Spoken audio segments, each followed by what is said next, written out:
Hey, onesies, Josh Williams here with another bonus episode of the One Man Podcast for you.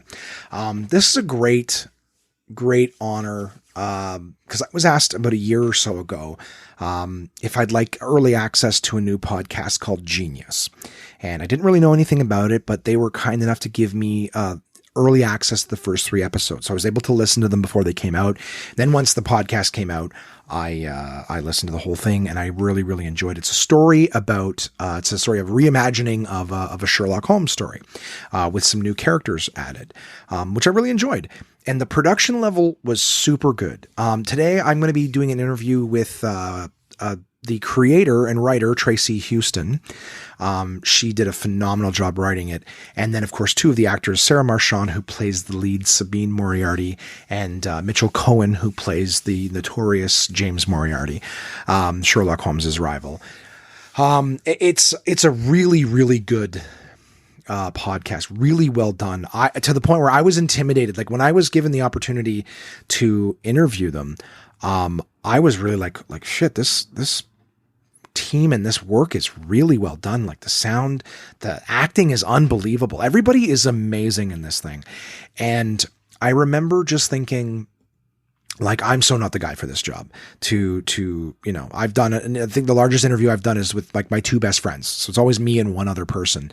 But this interview is so like, I do what I can when I do an interview with someone to make sure that, you get a feel for who they are. Not so much like, hey, when I'm talking with the comic, I'm not like, hey, tell us about your jokes and this and that.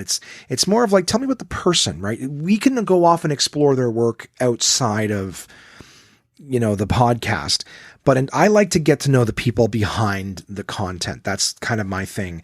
And I really feel like we get an opportunity to scratch the surface because we only had 2 hours together. And I sort of chatted with, I did what I could to bounce around and try to bring everyone into the conversation, but we just kind of scratched the surface of these 3 amazing people.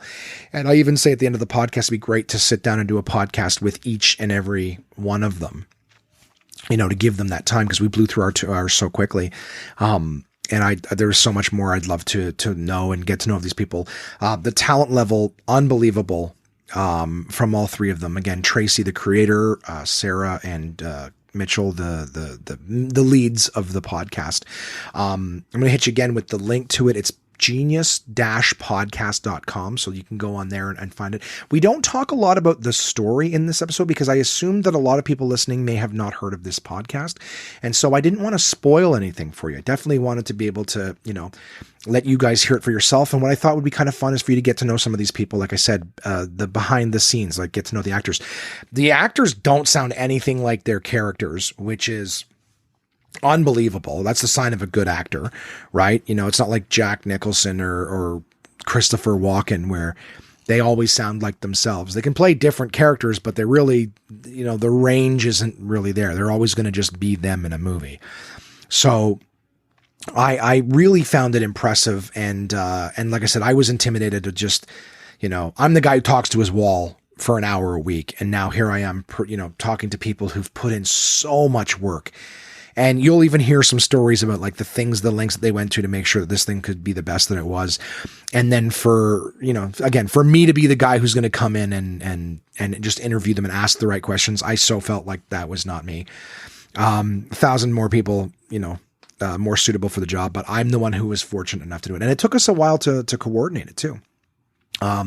It was a year ago that I listened to the podcast and got to hear all the episodes, and I'm really happy that despite, quarantine and everything like that, we were able to coordinate, a time where we can get on a Zoom, with all of us. We were actually very lucky to get Mitchell Cohen, who plays Jim Moriarty. He actually initially wasn't available, and then we were lucky we got him last minute. So, the 2 leads were in, as well as the creator and writer. That was awesome. It was super great episode. I talk more about everything kind of leading up to the interview and stuff like that on episode 176 of the One Man Podcast. 'Cause there's lots of stuff that I can say. And in fact, I will also, but so for the sake of my audience not having to go through it twice, I hope you guys enjoy this episode. Like I said, it's with the creator and writer Tracey Houston, with Sarah Marchand, who plays Sabine Moriarty, and Mitchell Cohen, who plays James Moriarty. The podcast is called Genius. I hope you guys get a chance to listen to it. It's fantastic. One last time, genius-podcast.com, or you can just look for Genius in whatever podcatcher you're using. I really hope you guys enjoy the episode, and I look forward to having some more for you soon.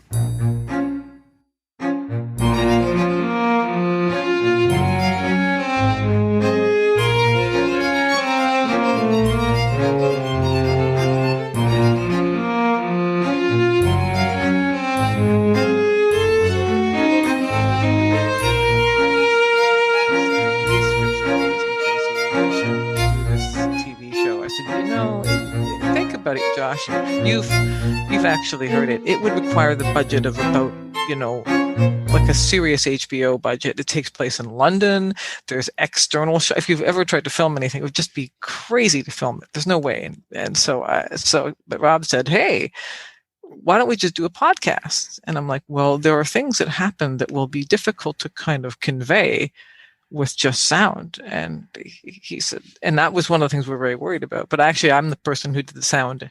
And when we did some of the more intimate scenes, we found that you get a lot of heavy breathing, but if you do anything that sounds wet, oh my God. You could so just unpleasant. stir craft dinner on the stove, and that would get you some of this. It just sounds awful. So we kind of do breathing. Okay. Just do heavy breathing. Yeah. Breathing will be, So I Tracey, have started. I love that you say, I was just going to say, I love that she said that was particularly hard for her, because I remember she was struggling a lot during those intimate scenes, but like, I just was having so much fun with it. But Tracey, she would like, anytime something sexual come up, she would like block her ears. She's like, I need to leave the room now. This is too much. That's hilarious. But like, I don't know. I was like, we're just playing. It's fun. So you guys thank are you actors. for pushing through, Tracey.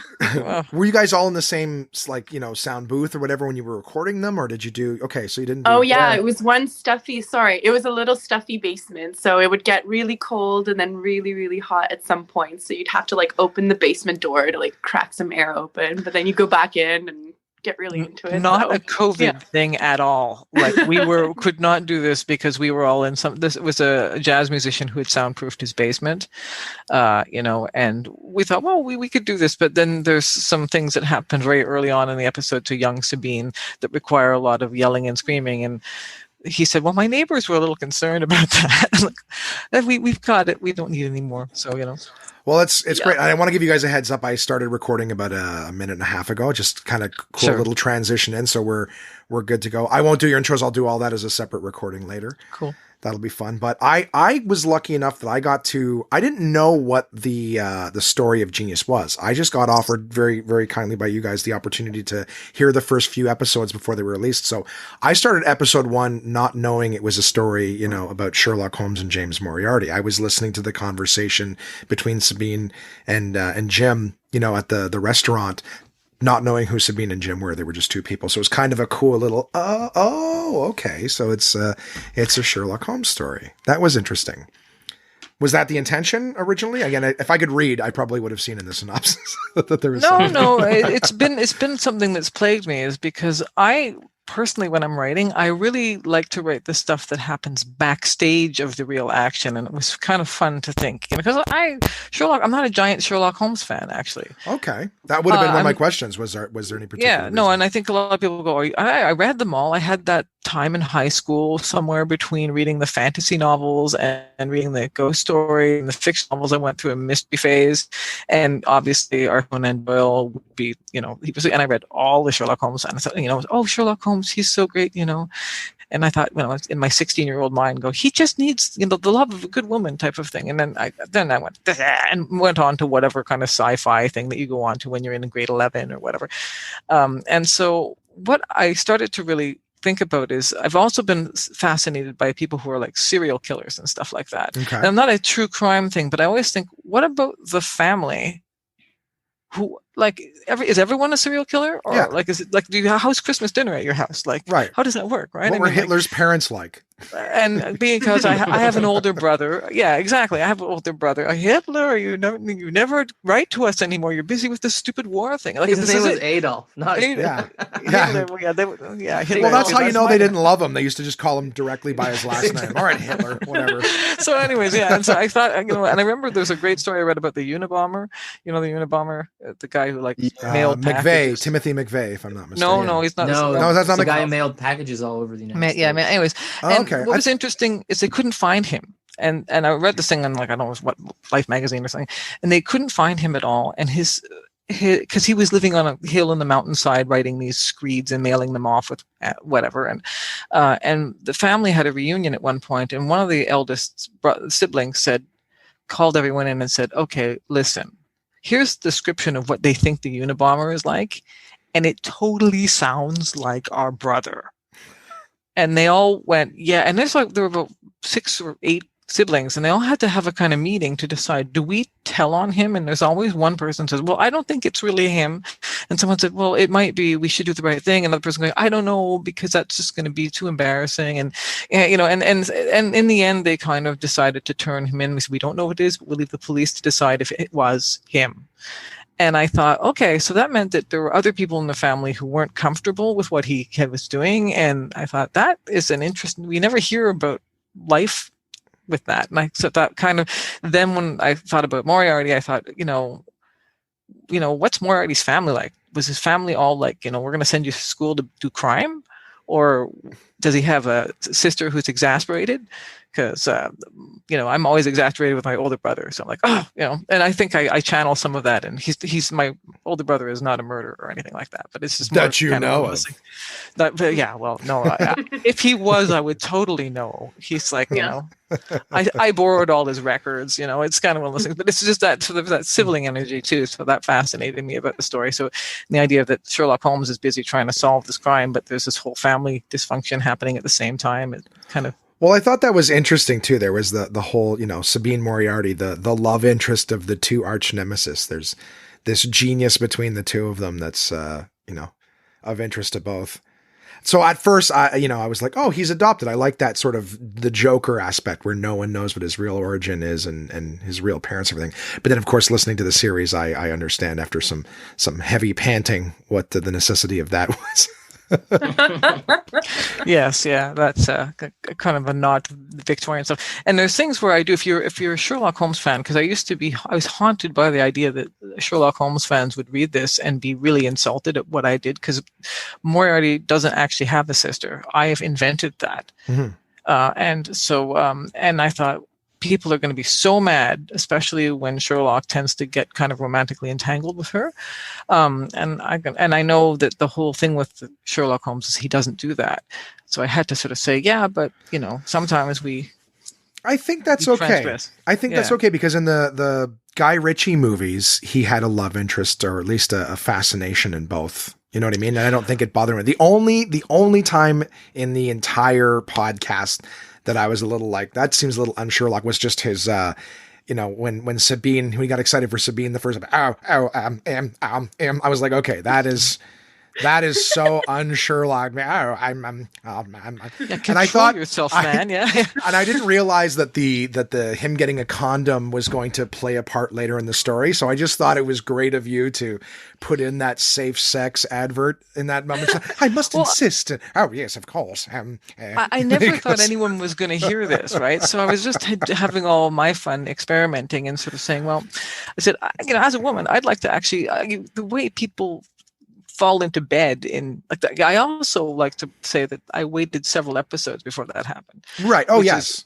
If this were an HBO, it would have happened probably in the teaser trailer. The first scene would be him playing his violin with an erection in front of a window. Like, that's just how it has exactly. So I'm like, and sometimes I'm trying to be a little bit more slow burn with this. And so, I thought, well, I'm going to make him a little bit unsure, because I figure I'll offend the Sherlock Holmes. Yeah. Well, the only reason it was kind of awkward to me, because he's such a studier of behavior. So for him to be caught so off guard by his own things, I thought it was funny. And of course, at the same time, it's audio only. There were so many times where I'd hear something. Like, I'm the kind of guy who yells at the radio in my car when a stupid Tim Hortons commercial comes on. I'm like, people don't talk like this. Nobody's excited for the new bagel. Nobody. Zero. Yeah, exactly. No, is that the new pumpkin spice bagel? Nobody cares. Go back to your cubicle. I've asked you for a report for 4 hours now, and you're at my cubicle talking about my bagel. Get the fuck out of here. I don't have time for your shit. That's the real commercial. Not two people celebrating bagel. And they're always out of bagels in the first hour of the day anyways. So why are we... Anyways, I might have issues, guys, but... I'm thinking that. I had to remind myself every now and again that there's certain things that you have to exaggerate because it's audio only. So you have to make extra emphasis and things like that. Like, I'll be honest, as a child, Moriarty's voice, I'm like, I would love to strangle him too. Now I understand you guys. It's hard to sound like a child when you're an adult, right? Like, there's just octaves you can't hit anymore. Oh, it was so annoying to be like, hey, I'm really going to nail it this time. And then just absolutely be like, hey, there's no way. Sabine, come on. I've got something to show you. What is it, Jim? Yeah. What is it, Jim? Oh, it's just this way, Beanie. Follow me. Jim, you can't go down here. Like, that's pretty good, actually. We'll get your number after the show. No worries. Yeah. Damn, okay. That was I need to cast a one next time. I'm kidding. He could do the whole thing himself. I can't take direction. I've done shows and things like that because they hire me. They think I'm going to be a good actor because I'm a comic. I'm like, it's not the same thing. When I'm doing stand up, I know what cadence I'm going for. I know what tone, everything like that. But whenever someone's like, do it like this, I'm like, I don't know what that sounds like. You do it, and then I'll replicate it. How about that? So I'm awful at direction because I have no idea what they mean. All right, a little bit sadder. I'm like, oh, okay. Yeah, I guess. How? Yeah. Well, yeah. No. So that's really cool. Like, I mean, I enjoyed the story right from the get go. I found it very interesting. There was so much math and stuff in it. So for example, like I have a hard time sitting down with a piece of paper and writing down my ideas for jokes and things like that. So anything that is written to completion to me is a miracle. Do you know what I mean? Like, it blows my mind. And then the level of research and stuff you had to do to come up, like there's math. The math, I would like to just go on the record and say I am a moron at math. I graduated the last year you could in Quebec without calculus. I graduated with grade 10 math and nothing more. Really? So that's which interesting. is kind of fun. I'm trying to avoid making a COVID numbers joke if everyone in Quebec has to graduate with calculus yet. Flattening the curve. Yeah. I sort of. Mon Dieu, comment on fait ça? Anyways. We just don't know. Yeah, no. It's once they got letters involved, I kind of bailed, and I was able to. So yeah, see, I couldn't tell you that. My Siri's doing a great job for me. I'm if I need some math, she's doing my conversions and everything. I don't know. Like I have a weird mental thing that if someone starts talking math to me, I just hear like a feedback sound. Like I'm just like, oh, numbers. I can't. It's just tinnitus. That's all it is. Yeah, exactly. So feedback. Yeah. Like, that's great. Yeah, I don't. Math is my weakest subject, but yet I can still contribute. But when people are talking, oh yeah, you just like I didn't know what is it? Pythagorean theorem. I didn't know what that was until, I was in a Home Depot and I was trying to, figure. I would have just done the measurements myself. And the guy's like, yeah, you just use Pythagorean theorem to figure that out. And I'm like, let's pretend I don't know what that is.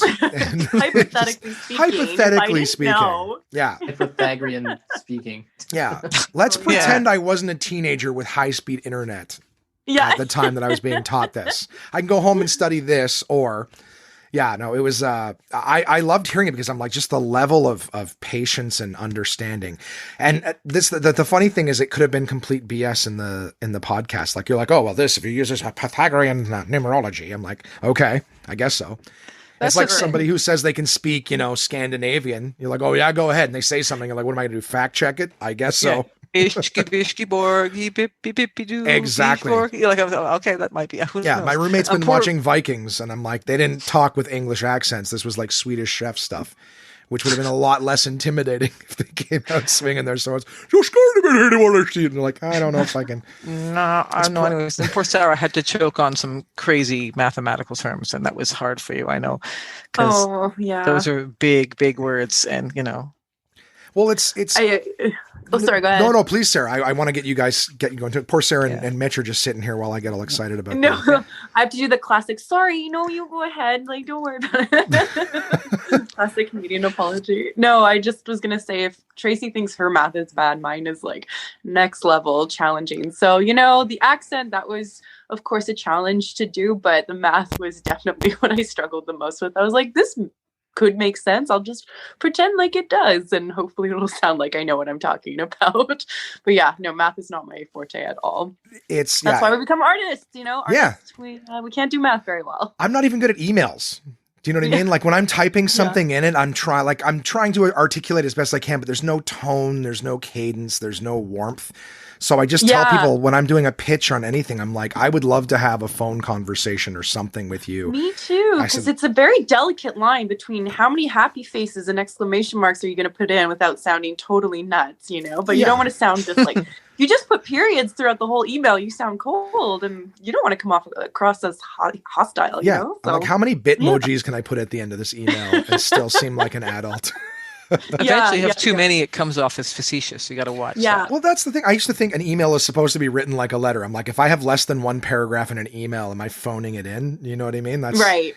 So I'm just like, I just want it to be good. Just take me seriously. So I'm just like, if you like, I'm kind of the same way on the opposite end now. If someone sends me an email with only periods, I'm like, did I do something wrong? Where's the exclamation marks? Are you mad at me? So. Oh, I get it fully. It's and I just tell people, I always put the same kind of line at the end of an email. I go, if you'd like to have a conversation, I'm a better talker than a writer. That's why I'm a comic, not an author. Right. You know what I mean? If I could, it's like the ADD level of sitting down to think. I have to do the like stream of consciousness exercise before I do any writing, just because I'll be like halfway through a sentence and I'm immediately thinking about bills and stuff that I have to pay and Zoom meetings and stuff. I'm like, I got to clear all that stuff out of my head. Yeah. And you got to turn off your phone. It's just like need no distractions, but there's just so much like stimulation from your technological devices. So it's like, oh my gosh, I just need to focus for 10 minutes. That's all I need. Yeah. Oh, absolutely. Well, the two of you guys, Sarah and Mitch, you guys did a phenomenal job over the course. And it's like, again, as much as my knee-jerk reaction was to be like listening to the voices and the high pitch, like I had to, like I said, continue to tell myself, like, this is something you need all these extra emphasis and everything like that. You guys did a phenomenal job. Thank you. The best thing is neither of you sound like your characters, which is always a huge thing, right? Not like a Jack Nicholson or a Christopher Walken, where it's like, oh, he's so good. You mean when you hire him to be him in something? Hey, that's hard. I look up to that. Well, they're great, but it's like, but if you want that one thing, they're like, we're going to need you to play the gay best friend, Jack. He's like, yeah, I can't do it. Yeah. Like, you're just not going to get it out of him. So the fact that you guys like, and I'll be honest, like by the end, I was actually like crushing on the Sabine voice. I'm like, this is a really, you know what I mean? I'm like, she's really, good for her. At the end, as she slowly, just everybody wants a piece of Sabine, the math genius. Historically, right? Everyone's like, the nerdy math chick in class. That's the one everyone wants. And then here she is. Well, this was kind of like a dream actor project. Cause I've known Rob and Tracey for, I think just over 8 years now. And when they first approached me, Tracey, when did you approach me with this? I think it was like over 3 years ago with this project. I think we're going to film a demo reel, I think. Yeah. And we're going to actually, and then we thought filming stuff is just way too hard. And we could maybe film one scene, and then it was going to be one with Aiden. And we thought, and it just became too hard. And I get really depressed. And that's when Rob came back with the podcast. But actually, Sarah was probably still interested. So. Oh, yeah. No, it was kind of like a dream phone call because I had moved to Toronto by this point, but they called me and they were like, hey, can we pay you to be a lead? And also, if you have actors you want to work with, we'll like pay them as well to act with you. I was like, is this real life? This never happened. So I was really lucky because Mitch, we go back. We met in university, and I was like, I think I found your gym. I think I know someone who would be really good for it. So, and That's then awesome. Another actor who played Sherlock in our original recordings, Matt Dawson. I also knew him through university. So, it was so much fun to get to work with people you trained with in university. Because there was intimacy involved. I kind of, and because I'm a woman, I sort of, and it's really actually it's crazy, especially when you see them all in a room. It's one woman versus like 8 guys. And I said, okay, there's some intimacy between 2 of the characters in the scene. And I said, for a complicity, particularly for your brother, I want Sarah, name me an actor that you would feel you could have a complicity with, that you kind of could feel like siblings with, and they, and so you named some people. Unfortunately, we couldn't have Matt in the end, but we got James Loy, and James Loy kind of came in at the last minute and was, and that worked very well. But I still think the sibling complicity between Mitchell and Sarah was just, there are some lines that I still marvel at how, Jim will say something with a kind of bitchy tone of voice, and and Sabine, in that sibling way, kind of says, yeah, in the same tone of voice. Okay, yes, it's like, and you kind of managed to make it sound like you knew each other for a very long time, and you did know each other for a little longer than the podcast, right? So it worked very, very well. Yeah, like you could. I would imagine that you guys had probably the most airtime together in terms of scenes and things like that. It was probably the most Sabine and Jim. Yeah, I think that's how it worked. Yeah. So it worked out great. Like there was no, and that's the thing too. It's something I hadn't written down, really hadn't paid attention to until you mentioned it now, is that there's no scenes that sounded like it was just people saying lines or anything. Like everything had a really good, synergy and stuff like that in every scene. So there was at no point was I'm like, okay, this sounds really. It worked a really great line of working, but not seeming too over the top, like the old Shadow broadcasts and stuff like that. I wasn't over the top. but within necessity, it was at times. Sabine, like that's just some of them. I'm laughing my ass off during some of them, just going like but it's necessary because it has. It's funny too. This show. That's one thing that kind of gets missed. I forget that. I also must admit. I have not listened to the whole thing. Oh no! So this is my own neuroses playing into it, of just being like, I can't listen to myself on recording. So it's hard. Yeah, I totally get it. I have listened to none of my podcasts, none of my 200 plus podcasts, because I can't. They're like, you listen to them. Like, I was there. Ladies I don't need to and listen gentlemen. To them. One man podcast. He never listens to his own show. I don't. I was there. I know what I said. I don't think I said any canceled words or anything like that, so I'm probably good. I'll get the emails. I joke in public. I say something like, am I still in show business? Did I get canceled? Is it okay? Anyone wearing a wire? What was interesting about Mitchell, I just have to add, like that. You said you might have overacted, you say, Mitchell. And at one point I was reading something and I was going, I wrote to him and said, I will never write anything in all caps ever again, because to me all caps is like full on, and like Mitchell goes to like 11 or 12 on all caps. And I'm like, oh my God. But then I found myself knowing that he'd do that, writing things in all caps. So I take, he's, over the top. That's me. I'm writing, the line appears in all caps. So, Well, it was, and I don't know. I thoroughly enjoyed it too. Cause like I said, it sounded like, the theater, as opposed to being like a little too over the top, like the old, I always tell people, like, I don't know, I think maybe Marlon Brando was part of whatever, but when you look at the old movies, we're like, see, coming in the room here, and this is what we're going to do. Don't argue with me, woman. And it's like like people don't talk like that. They never did. But it's like, but that was that whole just, we're acting, see, and this is how we do it. And I'm like, but then you had Brando coming in and doing a little more, with feeling and stuff like that. And like, oh, we're allowed to just be a little more human versus like stiff and whatnot. So I enjoyed that it didn't sound like old radio shows in that regard. It sounded like a Broadway play. The only difference is that you can't see anything. So not only do you guys have to make it, sound good and accurate, but at the same time, there's a lot that the audio has to, incorporate into it and sort of paint the picture. It can't be easy. It can't be easy. I've done the audio offers a lot. I was listening to it. Like I said, I haven't listened to the whole thing, but I was listening, and just closing your eyes and the soundscape that is made is unbelievable. So the sound thing, like Rob, who's a director, was really, really, really anxious about how are we going to do the sound effects. We don't have any background in doing sound effects. And I said, well, I'll take a swing at it. I've training in being a set designer. It's not what I work as, but I went to university as a set designer. I said, well, and I kept telling people, this is not hard. This is like set design, but with noise, which means you don't have to lift anything. But one of the problems was occasionally there'd be a sound that I didn't have, And I would have to do, particularly Jim tends to have sort of like things with crashy cutlery, and he'll smash plates and things. And so I would go, well, I'm going to have to do that myself. So I would do that. And there was a time, there was a violin that gets thrown. And where do you find one of those? There's no audio of that extant on the internet. So I had to go get a cheap one and throw it. And so there's this point where I have a feeling the neighbor. You actually did that? I did.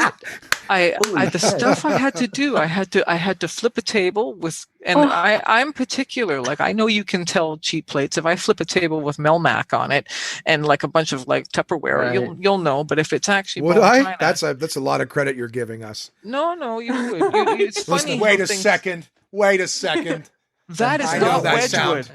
I'm That in is an abusive rolled on- relationship, and I know Yeah. what that sounds like when it gets No, thrown. no. That is Like, china breaks into sharper shards, right. which is where a dollar store plate kind of breaks into about two pieces. Clunk, but Because they're plastic. anyways. I mean, now so- we know. I didn't know this before. Oh no! You just go. It doesn't. And because it was a TV series, I saw it all in my head. So there's a violin. And the thing is, it's the film The Fugitive with Harrison Ford.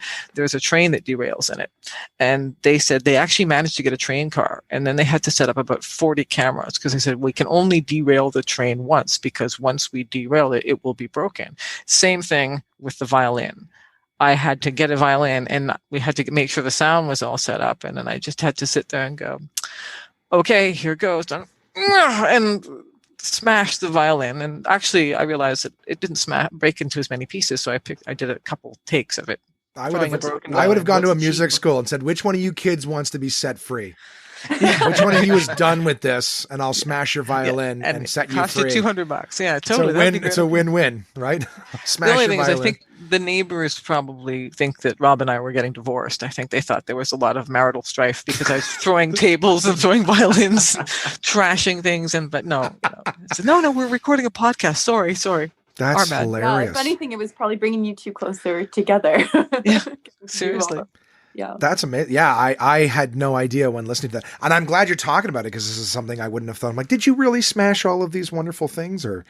But that's commitment. Like, wow. Well, I didn't do all of it. There was a lot of stuff. I used something called freesound.org, which, because I wasn't going to pay for these sounds. And it's and they have a lot of people who do podcasts put their sounds up there. And I had specific things like table flipping or violins or, certain things like that I needed to kind of go, well, that's not going to sound like what I want it to sound like. So, and so I got most of it from I had a little Zoom recorder, and I was able to do the table flipping, and we've got that boom mic that works. So yeah. There was, I remember the only two times where it wasn't until at the end of the scene, I was like, oh, that wasn't where I thought it was all the sort of club techno music with Sabine and Tony and Jim at their place. So I'm like, it just sounded like they were at a club the whole time. And I'm like, okay, they're just hanging out. And then it's like, oh no, well, you can't just start effing each other in a club. I mean, No, it's London. they're at Who home. knows? They're at home. I haven't been, but it's a particular club. yeah, exactly. So that was one. And then I remember listening to, it was yesterday that I was listening to the church scene when everyone was in church. And that one must've been tough because the big cathedral ceilings are very difficult to replicate in terms of the echoing. So it didn't sound quite like a church. It sounded kind of like a what do you call it? Like a ritual in a basement with a pentagram. It sounded more like, but that was right in the first sentence or so. And then as it progressed, I was like, no, there's like, and I was sitting there thinking of it too, was just going like, yeah, that's really hard to do in terms of curriculum. So I think that was actually phenomenal in terms of how difficult that was. Cause I'm like, yeah, it sounds like a group of people. It sounds like a church. Oh, So God. Well, thank you. I say that to anyone who's listening to you because it's very easy for people to listen to works and criticize them. Do you know what I mean? Like, and not to say that this is something that's going to, garner that kind of criticism. It's just when you're listening to something like I had to, even myself, having done, some voice work and whatnot, and trying with my podcast to incorporate little ads and stuff with sound, it's not easy. And you can get a piece and they go that sounds great. And then it's not until you put it in and put it with all the dialogue and everything like that to go, it doesn't work. You know what I mean? Like it's just little things like that. So sound engineering, and that's not your background, right? Is sound engineering, things like that, Tracey? No. Yeah. So for this to be your first time doing that kind of thing, that's unbelievable. Absolutely first time unbelievable. podcasting. So we did only listen to a little bit of other podcasts or a few podcasts that people said, oh, you should hear this if you're going to do a podcast, like a dramatic podcast. And we listened to maybe a minute or two of them, but we got so kind of intimidated by the stuff that was out there. There's some dramatic podcasts that are very well known and things like that. And we're like, oh, we'll never measure up, and people are just going to criticize us, and it's going to look shoddy and but we did our best, and it came out sounding amazing. So I'll put it to you this way. I've been mildly intimidated to do this interview only because the level of professionalism and how everything sounded from all of you guys. I was like, go on. I was like, why do they want to talk to me? I'm the guy who can't keep Siri quiet during an interview when I'm talking to myself. We're professionals. Right? Yeah. No, but you guys, it was unbelievable. I was really, really impressed. And I wanted to give my listeners a little bit more about you guys too, because I was telling Tracey before that my listeners aren't so much about like, hey, I listened to this thing and now I just want to know a little bit more about it. It's more of like, I like to introduce my listeners to people with talents. And so this is one thing that you guys have done collectively, but to give them an opportunity to get to know you guys and look at other things that you're doing, because you can't help but connect with people on a genuine level when you get to hear them and learn about them. So I wanted to ask you two, Sarah and Mitch, where did you guys, you can feel free to fight it out over who gets to answer first, but where did you guys get started into acting? Was acting the first thing, or is that just kind of where you led afterwards? Do it. Fight. Yeah. Very intense fighting happening right now. Yeah. Neither one of them wants to speak first. Yeah. Why don't we go with Sarah? Sarah, you go. Yeah. Mitch, you go ahead. You've been quiet. Go ahead. Okay. I would say that I started acting very young, probably grade 6, something like that. And then it became something that just felt like the only thing I can do. Like it was just for me. It became like improv was the first thing that I started with, and really enjoyed it and found that it was so freeing. And it was something that, like, I remember in drama class in grade 7, it was, I just remember the distinct feeling of being like, oh, here's something that I can do that other people can't do very well, or something like that. No, I definitely, I can relate to that. Yeah. And then, I also really wanted to get away from my elementary school settings, like middle school and elementary school, because of just like bad juju and bullying and that kind of thing. So I remember there was this meeting for an arts high school that was set up for people in grade 8. And they gave this presentation about this wonderful sort of dreamland sounding arts high school. And it sounded like my ticket out of there. You're right. Because I dreaded going to high school, because the high school that I was going to go to initially was around the corner from my house. I could actually see it from my bedroom window. And so this arts high school was like 3 city buses across town. And oh my God. Yeah, no, it became like, I loved high school because it was a drama program, and it was just like, it was amazing. Everything about it was to learn how to be an actor. And I felt very prepared after high school to take a year off. And then I lived in BC, and then I went to Concordia. And I mean, I can go on. Do you want me to just keep talking? It's up to you. Like, I love getting to know people. So the thing is, it's not like I was saying before, it's not like one of those press interviews where like you got to have your answer 2 sentences because we got to. Okay. It's more about Mitchell just studied in England. Did you really? Yeah. I was going to ask where was high school? That's where the accent comes from. So I'm from Ottawa. I'm in okay. Ottawa So currently. That's where I'm from. That's where I am. Cool. Yeah. Right. So on. were you talking about Canterbury?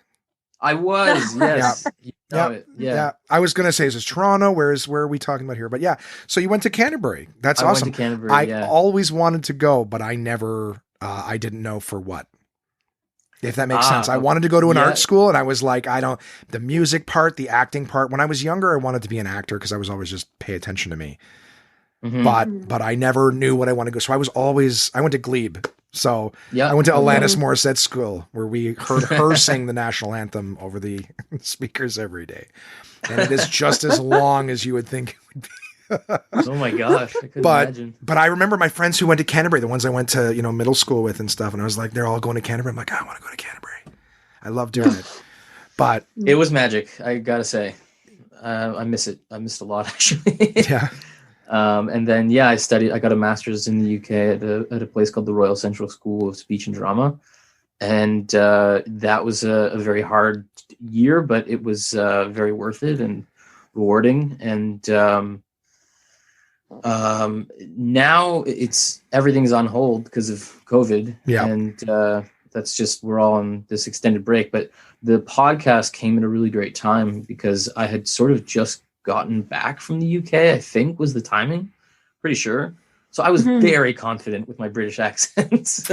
And now not so much. But I do remember doing the audition and just being like, no, I nailed that for sure. Gonna get it. That's great. That's great, because I know what auditions are like, and I assume a lot of actors too. It's like the amount of no's you have to get before you get a yes sometimes is grueling.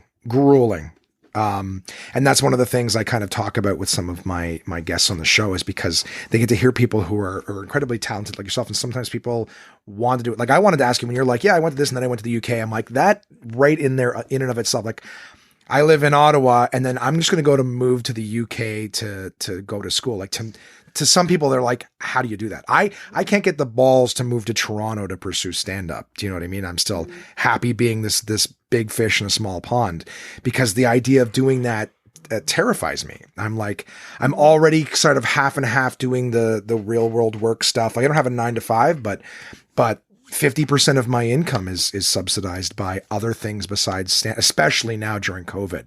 Right. Mm-hmm. And with the future uncertain, I would imagine other creatives like yourself sometimes get like, it's like, what are we going to do? Are we going to go back to doing what we did? Like, we're all Canadian. Our government's talking about shutting it down again. So to me, like it takes such courage to do what you guys are doing, which is to move to different places to pursue what you love. Like I don't think people recognize the balls, if you will, the courage it takes to do that. So to me, as a young man going across the pond to do that, was that something that you pursued, or was your family moving? Like, how did you go from here to the UK and to continue? Well,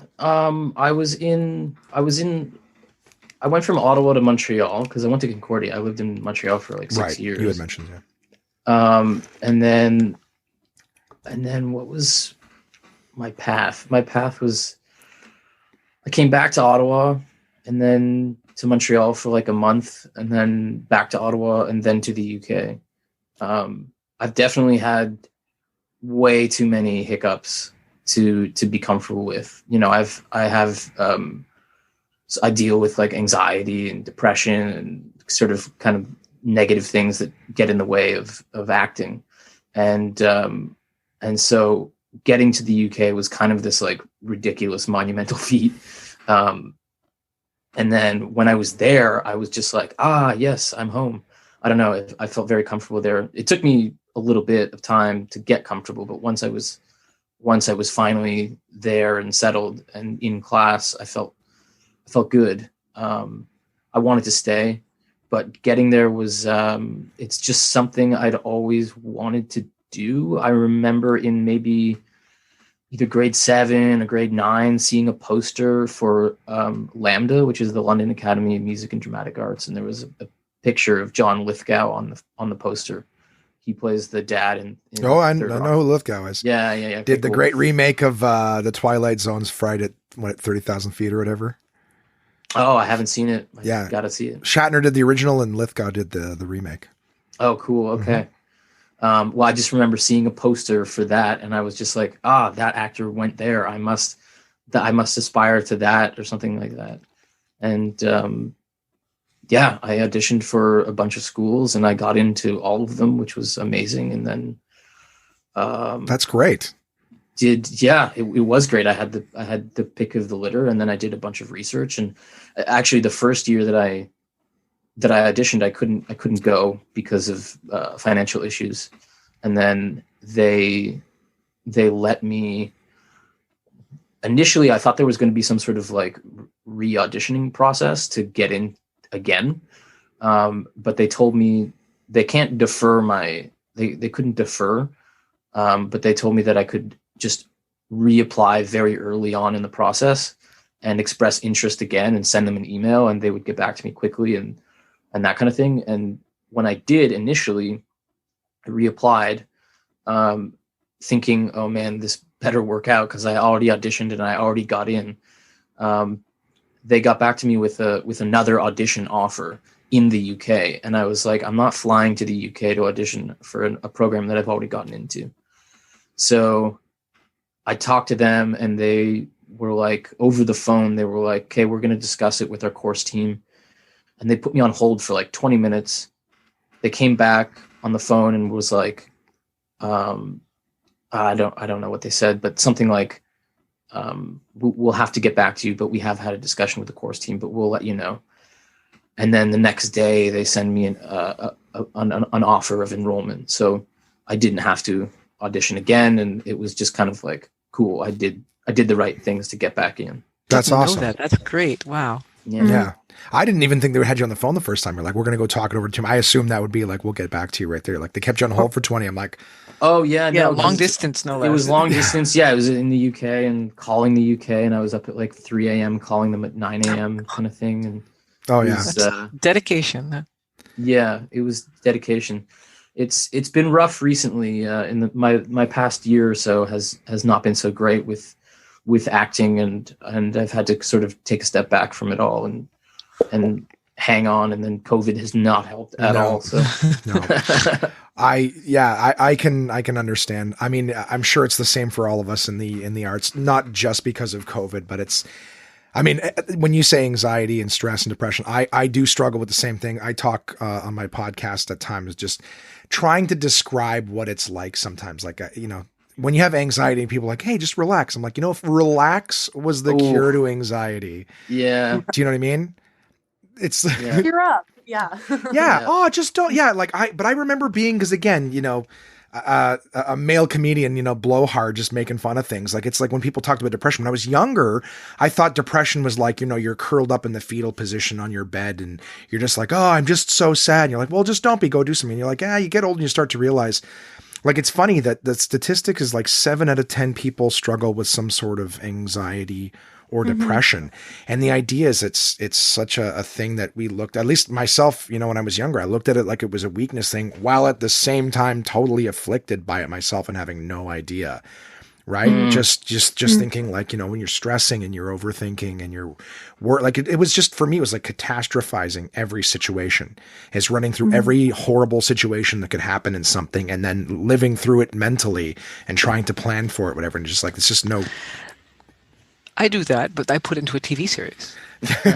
Well, that's a great way to process it, but that is one hell of an outlet. Cheaper than therapy. I mean, Yeah. I'm not, like some of the things that happen are pretty awful, and I'm going, well, that's on the page, so I've taken care of it. Well, Doesn't entirely, but And that's the thing for me. I've processed it with humor. You know what I mean? Is trying to make light of situations, but it's still, I've told people over the years, this is before I even recognized that I had any kind of anxiety or depression, was just that, like, I'm like, when they would have a regular conversation with me, there wouldn't be a lot of humor necessarily in it, at least not into it, because we're talking about serious stuff, and the things are like, yeah, it's not really funny. I go, yeah, to be honest with me, the comedy is like the exhaust fumes of processing all of the other stuff that I'm thinking about. You meet a lot of people in the entertainment industry and it's like, oh, that wasn't as fun as I thought it would be. It's like, well, I'm sure you all know it's at times kind of a sick industry. You know what I mean? Where it's like, we love to give you the final product, right? Everyone wants to see the diamond. No one wants to see the mine and whatnot that it's coming from, right? It's not a beautiful process right from the get-go. You guys just get to see what we've all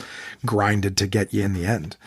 So it's, and the grind of the industry, that true grind that you have to you have to partake in it is, it's fucking brutal. Yep. Oh man. I don't know how anyone does it. And like, as a writer, I can't even get into that brutal industry. So that's it's hard. like they won't let you, which is I've been told if you want to writing a series or movies or things, that they won't produce you if you aren't represented by an agent. So I said, oh, okay. And I went and looked for agents, and the agents say, well, we aren't going to represent anyone unless you have a producer interested. And I'm like, wait a minute, that does.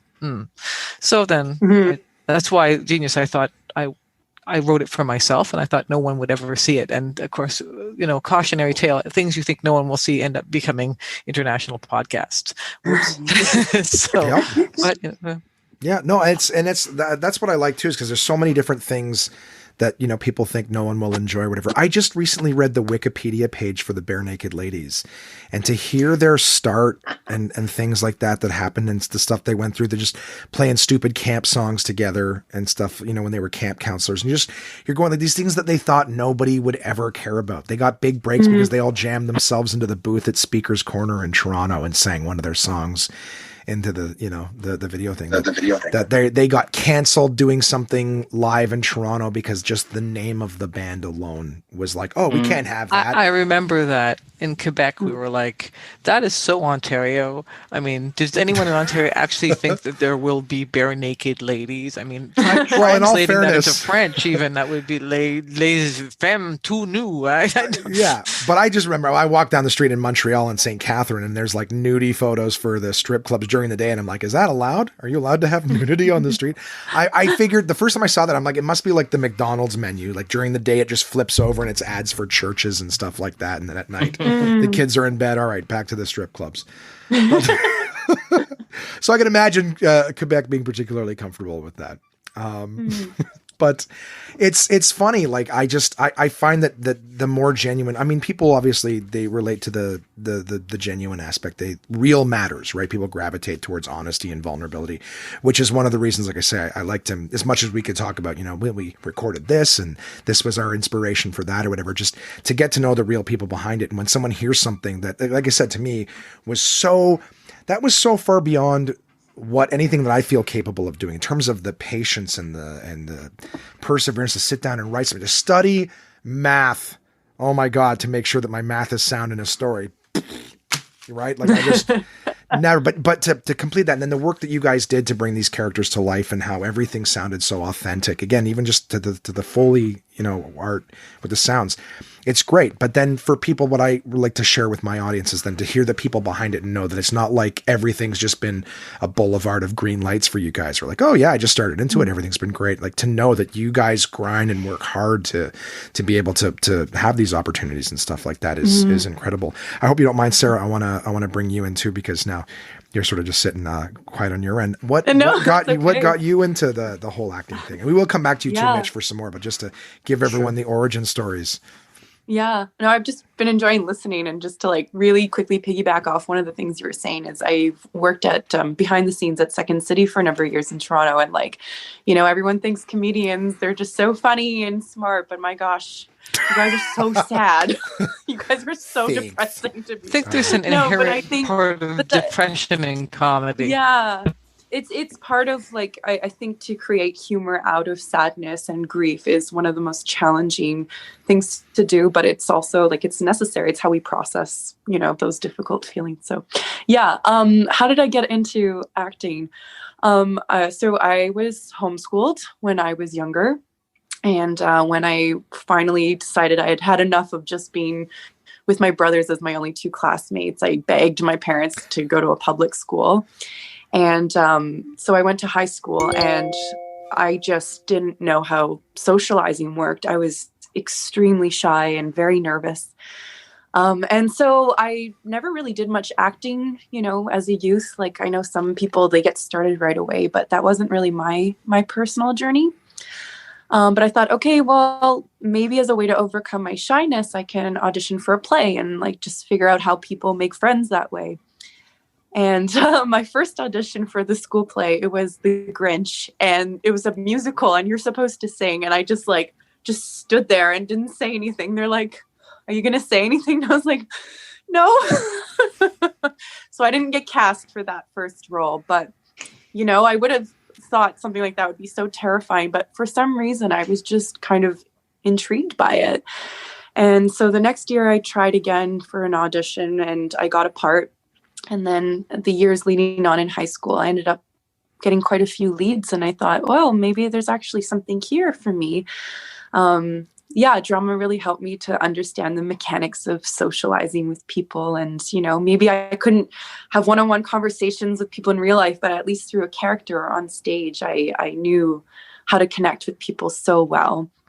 So then I went to Concordia as well. And it was through Concordia that I realized I loved acting, but I also thought, I think I have, I want to see more of, I wanted certain stuff on stage, and I wasn't necessarily always seeing that in the city. So rather than do what a lot of my peers were doing, which was go to the UK for a master's, I went to the University of Toronto for my master's degree. And the program I took was focused a lot more on creating your own work and performing rather than just acting focus. Mm-hmm. And I lived in Toronto for 6 years, and I literally moved to Vancouver last week just because, with COVID and everything, it really helped me to reevaluate a lot of my journey. And I thought, okay, maybe it's time to give Toronto a little break for the time being and see what Vancouver has to offer. And when we talk about depression and anxiety, it's interesting because I'm very much I'm a workaholic, and that's how I kind of channel all that anxiety. I think I need to do things all the time. So then when COVID happened, it was I was forced to just take a break and take a step back. And I was like, oh my gosh, why, who even am I? I don't have any work to do.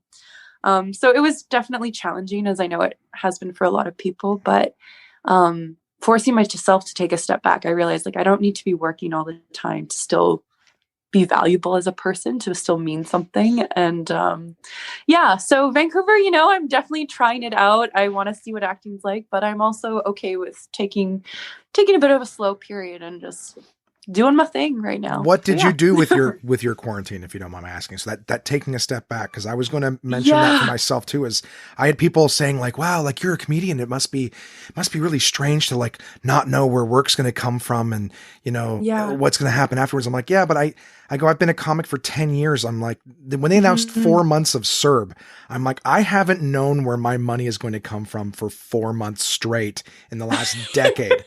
This is great. This is the most I've ever been able to take a breath.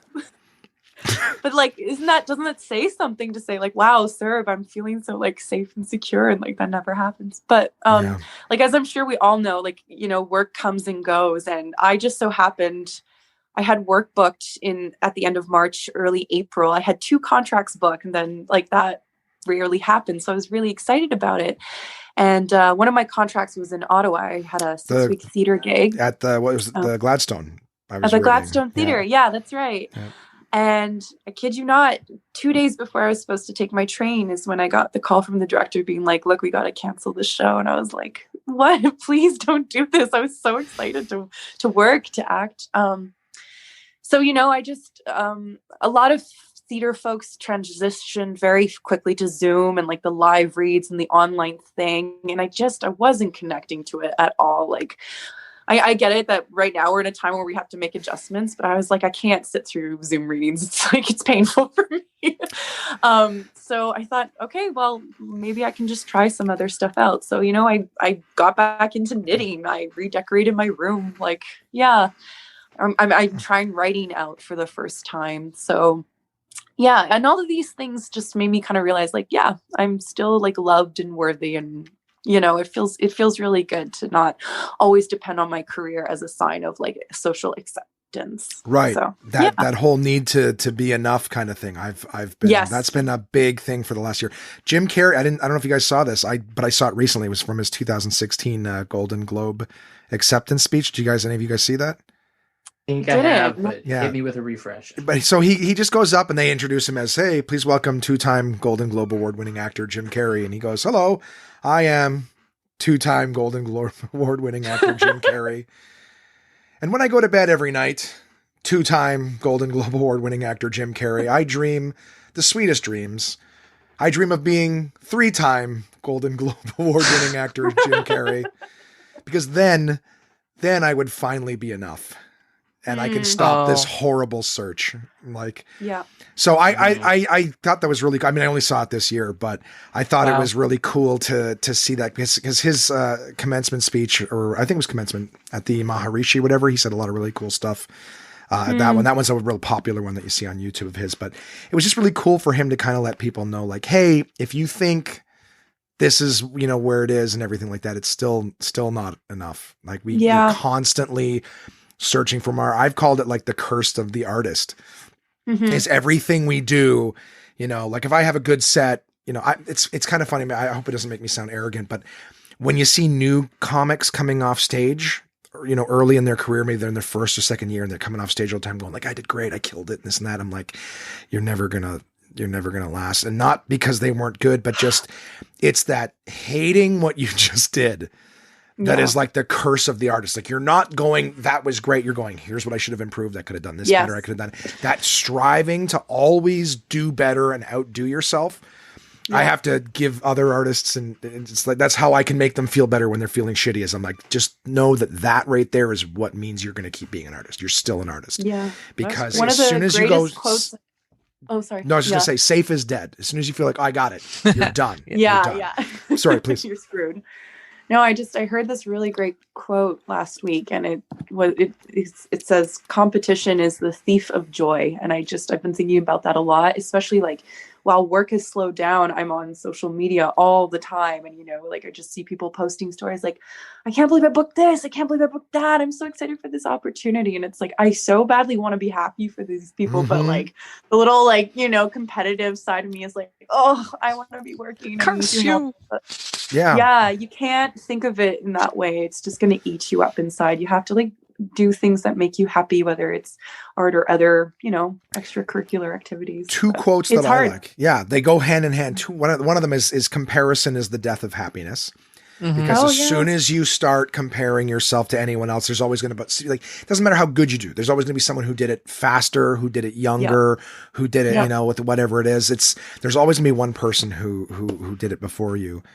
And I try to remind myself all that. And at the same time, the other quote I like is, you don't have to be better than anybody else. You just have to be better than you were. So as long as I'm only comparing myself to myself the day before, as long as I'm improving, it doesn't matter what other people are doing. I'm not being stagnant or anything like that. So stop worrying what they're doing. Yes, there's going to be opportunities and this and that. Don't worry about it. My Facebook account got hacked like 2-3 weeks ago. And I've, all brutal. Hacked and then disabled permanently. So yeah. Long story. My listeners have heard it, but the short version is I had to create a brand new Facebook account and then like bring back like the amount of industry connections and stuff like that were all Facebook likes. Yeah. So but I was so like, that's not a task I want to do. So I just let it go. And it was so freeing in the last couple of weeks to just not be attached to, and we're talking just Facebook and Instagram. The Instagram account was attached, so it got axed too. But it was so great to just not be like constantly looking at everybody else's demo reel, right? Like, for me, it's what festivals. So when I see, oh my God, happy to announce Just for Laughs this year, and I'm like, well, if you know you got it and I didn't get a call, then I know how my showcase went or whatever. I don't think I got it. Exactly. And that's like the same day you see like the 5 people, you're friends with everybody. So it's like, all right. And here's his post. And, all right. I know what the lineup is now. I almost prefer not getting a follow-up. Like I can't stand when I apply to something and then weeks later they'll put in the subject title, like your application or your submission. I'm like, what does this mean? I don't want to open this if it's a rejection letter. And then it'll be like, thank you. Due to the overwhelming amount of submissions, we couldn't take yours at this time. I'm like, I don't want to hear this. Like, you're just going to make me just give me the Tinder result. Just go, nope, right across the email. Just nope. I just don't want to hear back. It's fine. Like, you don't need to like re-trigger like the rejection, but I get it. They're trying to be polite. But like, it's funny when you say about that, because we have never done a podcast before, my husband and I, like, and we didn't know, and everyone said, well, it's this new industry and there's a lot of dramatic stuff, and everyone's the first thing you should do, listen to other podcasts. And we, like I said, we listened to about, probably maybe 2 minutes, and I couldn't listen to any. I sent Rob to do it. I said, well, I don't know. The script is the script. I can only do. And then when we came to doing the sound, I said, I don't know. We were horrified. We figured, well, we'll just do as best we can, because otherwise we'd be too intimidated. And we always went, well, it's actually in mono. The whole thing is in mono. Is we it? didn't know that. Yeah, and like, well, but we just thought we don't know how to make sounds. Some sounds would not, and things flying around in headphones might be really bad. I don't know. I never Anyways, noticed. It sounded fantastic. So that's thank you. even So another it's thing really for it to be interesting. mono.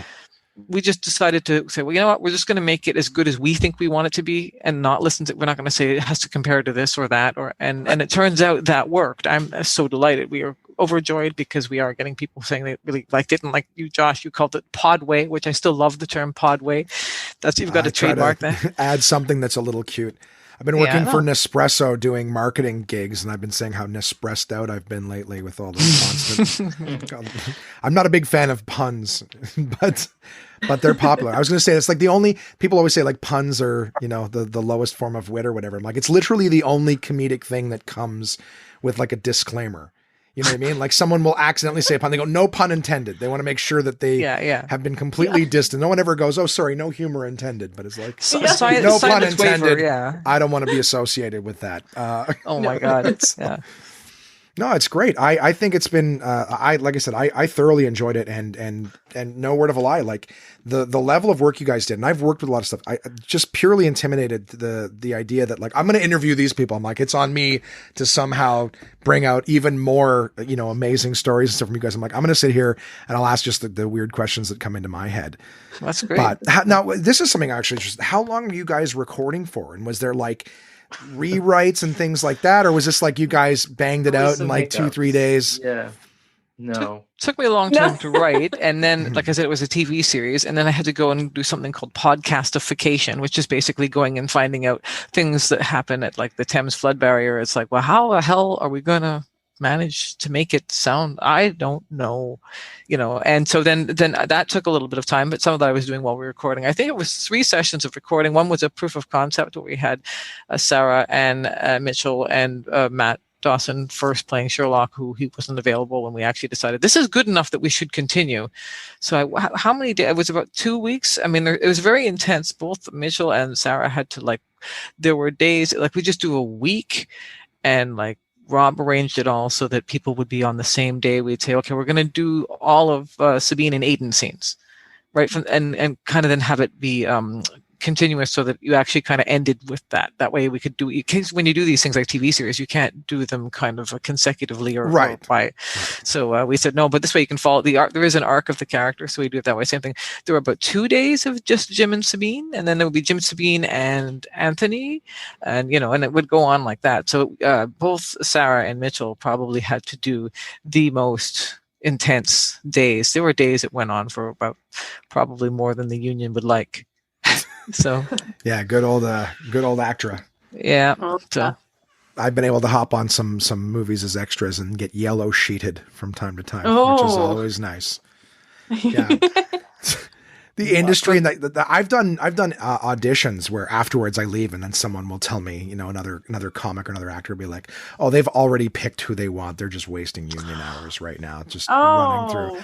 I mean, this is not anything. Again, I had no idea what I'm doing. Like you want to talk anxious and overthinking? Like, you give me 3 sentences and be like, here's your sides. Go on. I'm like, I don't know what I don't know anything about this person. What do they want to hear? Mm. But that's when they're like, yeah, if they don't give you any direction, walking like, okay, go ahead. And they're like, they've already picked. They're just filling the hours for the. I was like, okay, all right, great. Wow. Yeah. But I know other comics who've got agents or whatever. I mean, I wouldn't know to what level, but I've gone with a friend, he's like, I got an audition in Toronto at 4, and we leave Ottawa in the morning, drive there for, I'd sit in the car to make sure that the parking officials don't come and give us a ticket so we can do this 10-minute audition, then back to Ottawa. It's like, you hear nothing from it. Oh my God. And listening to him do 475 different ways of reading a Harvey's commercial line that he's got or whatever. And I'm like, yeah, I have no interest in doing that. I was going to say, like, part of what inspired the move for me was like, when you do theater school, you have dreams of doing all these like big classic plays and stuff and working on these really unique scripts. And I was submitted for a commercial for cat litter, and I was busy during the day, and it was around midnight that I got around to doing the self-tape. And we had some cat litter because we own a cat in my Toronto apartment, and it was in my roommate's room. And so she was asleep. And so I had to like knock on her door at midnight. She's asleep. I'm like, hey, sorry, can I just borrow this cat litter? And she's like, what are you doing? Like, I'm trying to sleep, you weirdo. You're that roommate. And then I know. it was Okay. like 12:30 in the morning, and I'm sniffing cat litter, being like, fresh and clean. So after the self-tape, I was like, okay, like, what are we doing? Like, let's maybe reevaluate the industry a bit and what I'm doing in it. Oh yeah, the self-tape would be the worst. Like, yeah, I have no problem being funny with human beings face to face. Like, I'll try jokes. Yeah. They don't always work, but just that feedback. Like, I can see your faces. I can see when I'm losing you and when I've got you, but I can see that when I record my podcast, it's me talking to the wall for an hour and a half. And I just, when I get to the point where I'm like, I'm telling a story and I'm like, I don't care about this at all. And if I've lost interest, I assume that the audience lost interest 10 minutes ago. Yeah. I'm like, you guys If don't you really lose like, audience member 1, then you are. yeah. I'm like, I don't care it. about this. But then I'll have people like, it's so fun. It's so weird because people will tell me I was really into it. I was really interested. I was like, really? Because we live our own experiences, right? Like it's the same with a comic telling a joke. If I've told a joke 7,000 times, I'm so not interested in that joke anymore. But you got to remember the other person, they're hearing it for the first time. You know what I mean? The audience is hearing it for the first time. So maybe it is fascinating to them, but I just know that when I'm doing the podcast, it's such a different medium than stand up because I'm not getting that instant feedback. I'm talking to the wall and hoping that the wall is interested in what I'm saying. You know, thought it was a funny story, but as I sit here and tell it to you, I'm total that insecurity and that anxiety thing. It'll come back and I'll just go, this is garbage. Yeah. This is garbage. Why did you think this was funny? Why did you think this was funny? Oh my God. Yeah. No, it's like when you try to tell someone a dream you had. You say, I had this really crazy dream. And it's like, and then you start telling it and you see the person's eyes sort of glaze over and you're going, and it's not making any sense. And it was really profound because you woke up and that was a crazy dream, man. Yeah. And then like, you're like, no, never mind. I just solved time travel. You got to hear it. Yeah. All right. You were there and we were in a mall and you're like, I'm losing you, right? Yeah. Okay. Okay. Yeah. So. Yeah. Then can I watch the game? I'm listening to your dream, but I want to finish the football game. Is that possible? Can I just, I'm listening to, all right. But yeah, no, it's interesting, that kind of thing. I tell people all the time that everyone has the capacity to be funny. It's the relatability that works. Like when people say like, how do you guys come up with the ideas for your jokes? I'm like, I don't come up with them. They're just there, right? You recognize it. Same with everybody. Everybody sees something that's funny. I give them this example. I say, everyone says, hey, the funniest thing happened. And then they tell you the story. Right. And then at the end, they just kind of look at you and they go, well, I guess you had to be there. And I tell people, it's not that you had to be there. It's just that you didn't do a good enough job of explaining what you found funny in that moment. Do you know what I mean? That's the job of a comic. It's not finding the funny. I go, okay, I got this idea for funny. Now, how do I let everyone understand what I found funny? That's why there's so many similes and metaphors in comedy. They'll go, hey, this happened the other day, blah, blah, blah. That's like, and then they hit you with the other thing. I get it. I see what you found funny about that now. So that's just, that's the work of it. The funny is already there. That's why you guys laugh at it. If you didn't understand the funny, if we created it nowhere. No, it connects. Exactly. You're like, oh, I've had that same thought. Friend of mine, Dan Shacky, has a great bit about why are gay guys allowed to touch women's breasts? You know, it's like, well, they don't care. We're not interested in that kind of thing. He's like, it's like me walking into a room, putting my hands around someone's neck and just going, it's okay. I can do this. I'm not a murderer. I can do this. I'm not interested. Yeah. I just want all the murderers in the room to be jealous. That's all. So, but that's the thing, right? At first you're like, I don't get it. And then you're like, I see. So just, that's the job all the time. Is like, how do I explain why this is funny and not just that I'm a weirdo, you know? Or it might be a bit of both, actually. Don't worry. I'd like to think. So Mitch, do you have anything? I'm just keeping an eye on the time because I know that we have you just for another little bit, Sarah. Do you have anything? What do you got post-COVID? Anything that you've got in the works for yourself? Like I said, I'm sort of on a bit of a hiatus right now. So no, the answer is I'm not working on anything. There's like my mom has a home studio, so I may try and eventually work up the courage to start putting my voice out there a bit more again, to do like voices.com voiceover audition stuff. You have to create a profile and kind of it's that self-promotion thing that, you know, it's a killer. Like it really just, it can just be so difficult to do. I can't even make a MailChimp account. Like dude, I can relate with you so much with what you're saying. Like I get it 100%. I'm like, I got to make a MailChimp so I can gather groups of people when I'm in different cities. And I'm like, you can do this, and you can do this, and you can do this. And you're just like, I can't. Is it doubt? Is it doubt? Yeah. It's the same.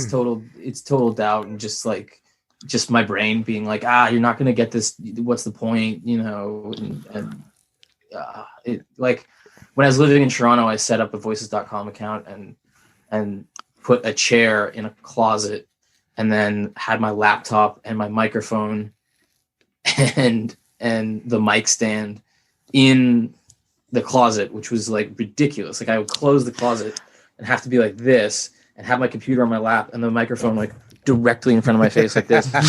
and I'm figuring out how to use like Ableton or one of those, kind of fancier sound recording things. And all just to get my voice heard. And I just started to hate it. Like, I was just like, this is so, I don't know. It just didn't make sense that I was putting all this effort into probably not getting a job, and as an actor, I need, as a healthy human, I need that mindset of like, it doesn't matter, just keep trying. Yeah. And for whatever reason, my brain has betrayed me in certain ways and I hate it, but the goal is to, get back into it and to try and see it as like, this is a fun thing and not see it as putting so much pressure on myself that I need the work, that I want the work. There's a difference. Like, when you want something, it's like, oh, I want to go for that thing. But when you're doing it and you think, oh, I need this, I need to get it, it's just like, you're probably not going to end up with it. Well, Mitchell, if you want me to write you a paragraph or two to record as a character, just tell me the character you want and I will bang something out and send it to you. Oh, that'd be amazing. Because sometimes it's knowing what to say, right? And I can have voices in my head and I can just write down, okay, here's a guy who's the dentist who's just found out that this patient has no teeth or something. And you just kind of write that down. And so if you need dialogue, just hit me up. I will let you know when that happens. Yes, that sounds amazing. Thank you. And this thing, I want to let you guys know too, if you guys are up for it, because I could do an interview with each one of you and have so much to ask in mine, and you know what I mean? Like, just for my listeners who are going to hear this before they've heard Genius, so to hear your guys' stories and things like that, like when they get a chance to hear it, they're going to be like blown away. I have questions. Well, but even to just hear like the level of talent you guys have, as much as there was times where, oh, Sabine, like it was, dude, you crushed it. You crushed that character. You know what I mean? So that's amazing. You played Jim Moriarty, the notorious arch enemy of Sherlock, and believable. Very, very believable. Just a little odd he is. Yeah, but no, but it was, but how do you play that? How do you play the dude who wants to fuck with Sherlock? You know what I mean? Like, so it was incredibly, incredibly well done. And that's why I say, like, and I like when people get to hear that, like, the people behind these amazing performances is something that you hear, even for myself, because I'm to hear how well you guys did. And like I said, I'm not cowering intimidation, but I'm like, how do I show respect to your hard work with my interview? Wow. Do you know what I mean? That's asking. What? But that's what I mean. Asking for us to have an interview is like, oh shit, okay, cool. No, that's we were great. like, No. wow, an interview. Cool. I get Wow. super chuffed if people include the E in my name. Yeah. Like, That's one thing I got Tracey right. with an E. Yeah, I know. I'm like, oh my God, you care. Oh my God. Yeah. I have relatives that even get it wrong. But it's just, there's so many people, and throughout the 3 years now that I've done my podcast, and I'm so sorry I'm watching the time. We have you for another 6 minutes, Sarah. You're going to be next. It's all good. I people hear when I talk about all this stuff and all the comics that I've had some pretty impressive guests on my show, and I'm not so much interested in telling me all the great things that you've done as we talk about them briefly, but I want the people to hear that, like, hey, it wasn't easy. You know, and it's not like, hey, just work hard. It's just that there's times where people who are very successful now had moments of crippling doubt. They were one phone call or one little thing different from completely just not being where they are today, because you know, you get hit with rejection. You got to have an incredible resilience, not just from the acting portion, but just to write. There's the amount of times I've spent 30 minutes trying to write a bit and go, there's nothing here. Like, But again, that's that horrible thing within us that tells us no and quit and all that is the same thing that when you do it well and you're like, that curse of the actors, it can always be better. It can always be better. The people who are walking around like, I'm the best. I got this. Like, you know, that's no, you're done. You're done. No. You can't, you never learn. This is what we say in stand up is you never learn anything from a good set, right? If it goes well, that's true. Nothing. I gotta, something has to have gone wrong, something that we can build on. So just for the time being, just to grab Sarah before we lose her is, what have you got? You got anything coming up? Anything you're excited for? Anything I'm excited for? Well, I mean, I'm still just transitioning to Vancouver, so that's been quite a shift. I think for me, I really can connect to a lot of what Mitch is saying right now. I think I was like, obviously COVID has been hard for everybody, but I think if anything that I'm grateful for in this time is I really have had the chance to come back to why I got started into this industry in the first place, because as we all know, it's so hard. You get so much rejection. There's so much doubt. And I think just now, after months of questioning and silence, I thought, okay, let's go back to the basics. Why did I get into this in the first place? And so I feel like I'm just starting acting all over again. I haven't taken a class in a long time, and I'm really excited now to take a class. Whereas before I'd be bitter about it, or another class, when am I going to get booked? No, just go back and play. So I mean, to answer your question, no, I don't have any projects, but I'm rediscovering why I came into this, and it's honestly the most wonderful feeling. So I'm going to just try and go with that and see where it takes me. That's awesome. Yeah, I think that's the kind of the COVID thing for all of the creatives right now is just, all right, well, we can't go out and make it. I think we're all kind of looking inward too, is so who was the person who wanted to start this, and who is that person now? It's a really fascinating contrast. Yeah, and just reading scripts that I loved back in college, and I haven't read a play in ages, whereas now I've been reading a bunch of plays, and I'm like, oh yeah, this is why I did this, this is why I love the thing. So it brings a lot of joy into my day-to-day. Awesome. Oh, absolutely. I'm going to ask with Tracey as well. But I'm just curious if any of you guys have to go. I know that you're on a time crunch right now, Sarah. You got 2 minutes before you need to go. Yeah. I want to hear what you have to say. So I was just going to say, if you two, Mitch and Sarah, if you guys would be interested in doing, maybe a solo episode or episode together sometime when you guys have more time, I would love to dive deeper into who you guys are and learn more about you and share more about you with the audience. So if you're interested, cool. I'll fire you guys an email. Let me know sometime and we can chat more. I'm always a listener to these things where the conversation, there's so much more. And this will give my audience contact at onemanpodcast.com to send any questions that they may have for you guys and things that they would want to know. Definitely, if there's anyone who's interested and has questions, one of the most frustrating things with podcasts as opposed to theater is people listen, people rate, and they say good things, but we really don't get a lot of reviews. We don't hear anything. It's just there's this body of people who seem to be genius fans who I don't know who they are. A few people have sent me money to my paypal.me thing, which astonishes me. I always figure it's a refund from something I bought on eBay or Amazon. It turns out, no, it's actually money for me because they like the thing. And I'm just I run around the house, but, and but it's, we very much don't hear anything. And we spend a lot of time speculating, and being a writer, I write up all sorts of backstories of, well, that person was probably in Alaska and they probably, were COVID, sheltering, so they listen to Genius, and I have no idea. So if anyone has questions, please, we'd love to know. You've been moving forward in the podcasts app on Apple in terms of when I type in Genius, there's all sorts of other podcasts with the word Genius in it, and I used to have to really scroll to get to the Genius one.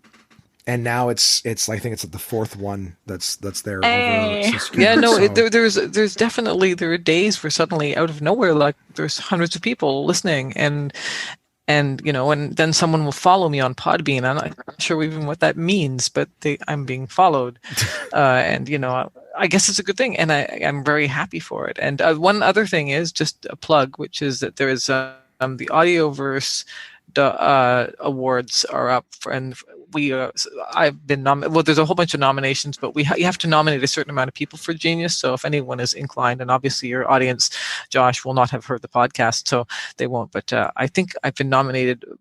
I nominated myself. Full disclosure. You have to. It takes several months. Yeah, you have to nominate You have yourself. to. Because People if you don't get that. You have to, especially in Canada.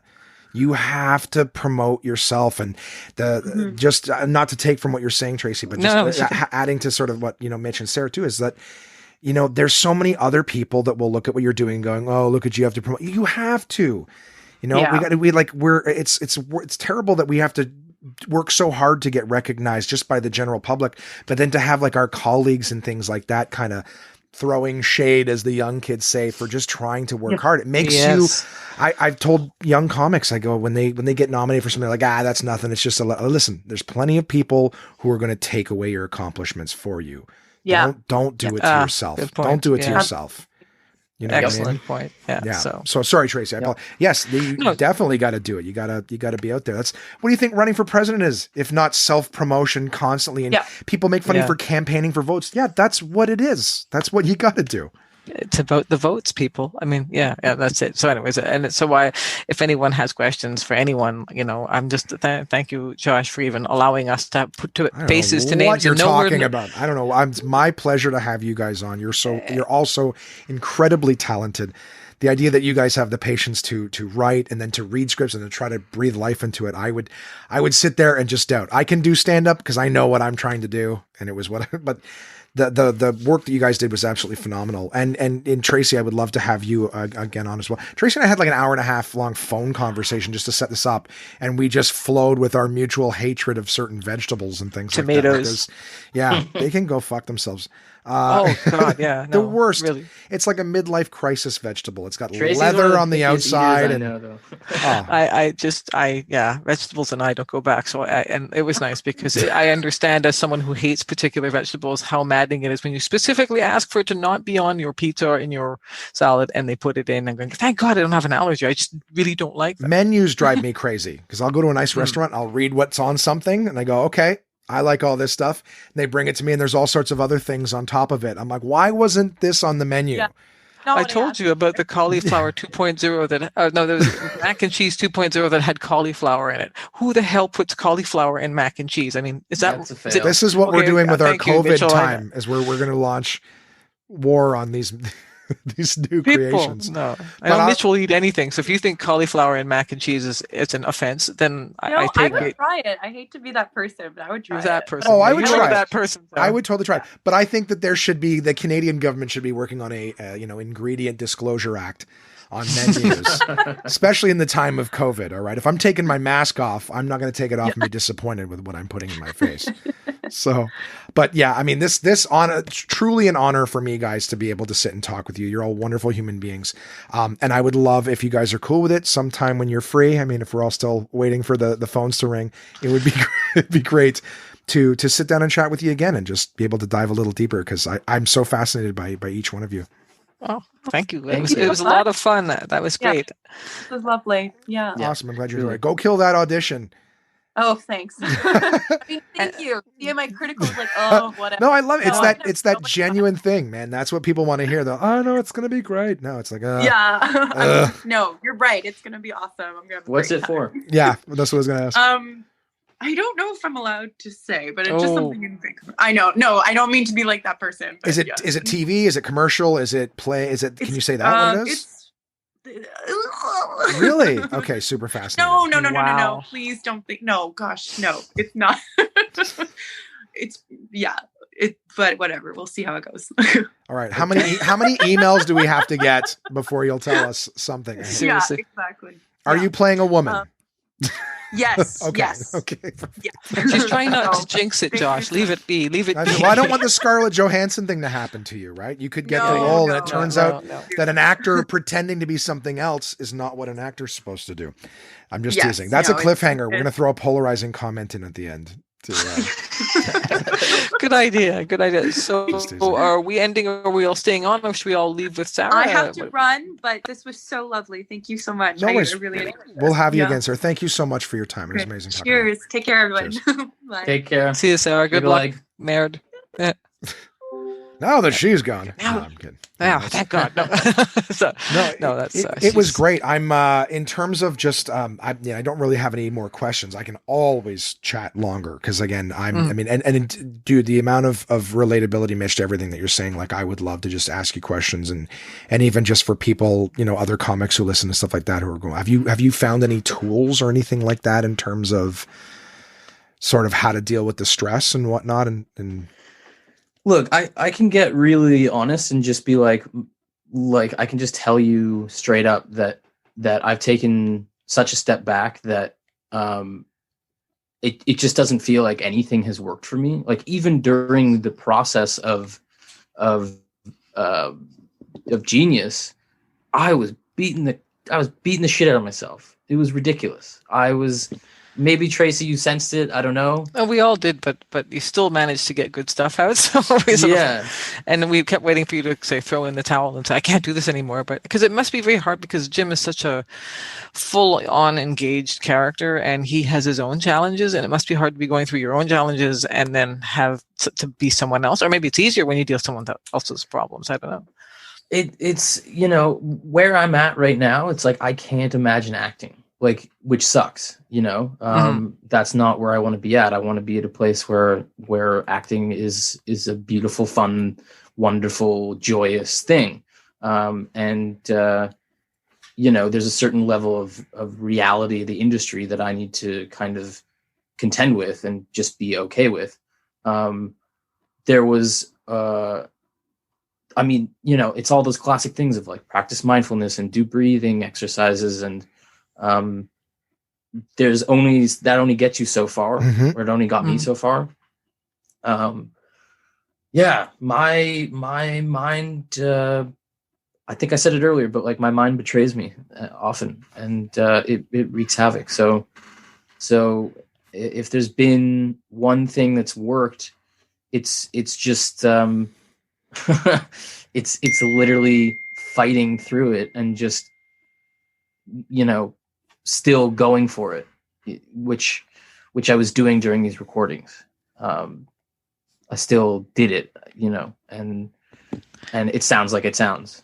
So it sounds great. And to know, cool. like I can't tell you how much more like respect and admiration I have knowing that like you were going through that while recording it, because Sherlock doesn't pretend to be one thing throughout the story and secretly another. So you've got to deal with the guy who's trying to be the charmer and convince everybody that everything's cool at the same time. And then having those mood swings right in the middle and believable. And I'm not blowing smoke up your ass because I'm not going to have you hit me with that level of honesty and then give you bullshit as a response. Thank you. So I really respect more admiration for the fact you're going through that because I truly understand it. There's a lot of the whole the doubt and sometimes wondering, like myself with COVID. I was chatting with a comic earlier. I canceled a spot that I was doing this evening at Absolute because I've written nothing, and so I'm like, I don't want to waste that spot because there'll be another comic who's actually writing who's hungry right now. So I don't want to take that and waste that someone else could make use of right now.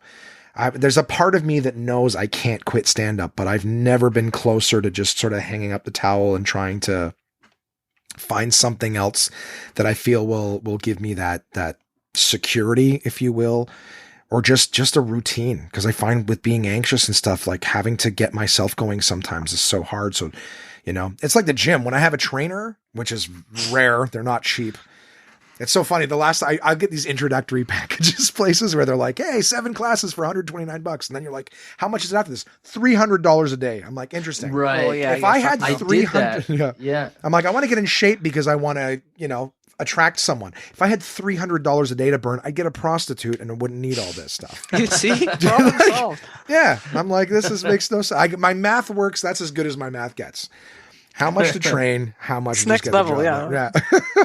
But I just mean that it's kind of like it's tough to just be like, is this going to be consistent? You know what I mean? But the routine, the reason I brought the trainer is just if I have an appointment to be somewhere, I can be there for that, right? Like I'm with the trainer on this day, but if it's like get your ass out and go to the gym just for you, That's Can't do. way harder for me. I'm with you. I'm right there with you, man. That's where I'm at. Yeah. And it's so odd. I've learned a lot about codependency in the last couple of years too.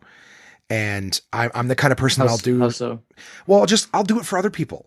Do you know what I mean? Right. I remember one night after a show, I was with the fellow comic and his girlfriend, and he's like, I'm hungry. You want to grab a pizza or something? I'm like, sure. And he's like, yeah, I don't really feel like eating it here. I'm like, well, why don't we go back to my place? It's close by. He's like, sure. And, said to his girlfriend, he's like, you want to do pizza? She's like, I don't really feel like pizza, I go, well, what do you feel like? She's like, I don't know, something a little healthier. I'm like, you know what? I got cucumbers. I got all sorts of fresh veggies I just bought in the fridge. I'd be happy to No tomatoes. make you up. Yeah, no, definitely no tomatoes.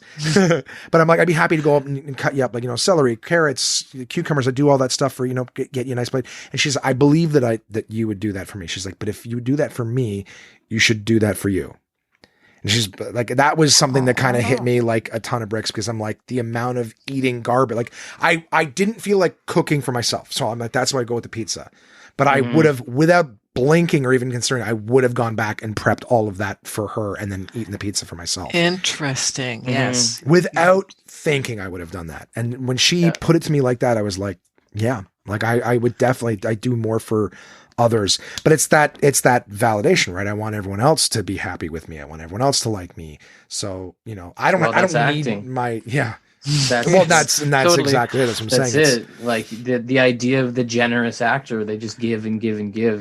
I've been told that in the past I've been a generous actor. Been being present and just like being there for your other actor and just really,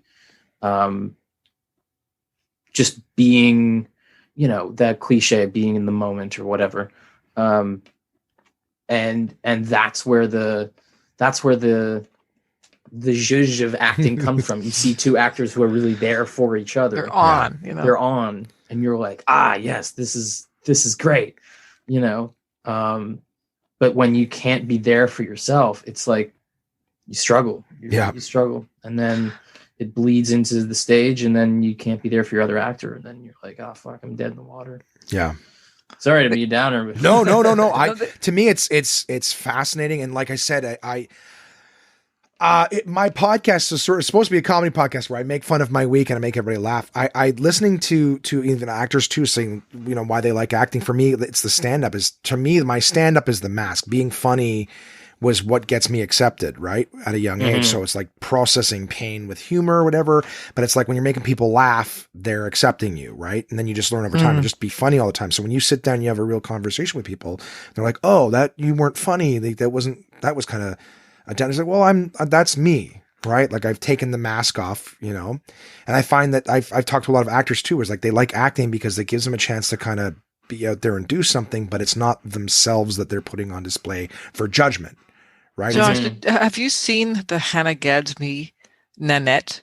I think it's an HBO. So she, it's interesting because she's very big in I think Australia and Tasmania, and she is a stand-up comic, and she's quite famous, down under. Not that you haven't heard of her. I definitely know who Hannah Gadsby is for sure. Okay, and so her whole stand-up thing actually is interesting because she's sort of it's a very kind of moving and yet funny as hell, which is hard because it's a stand-up show. It's obviously a one-woman show. It's HBO or whatever, and she basically starts talking about how a lot of her humor was based, because she's a lesbian, about sort of denigrating herself. And at one point she said, all of my humor is based on putting myself down.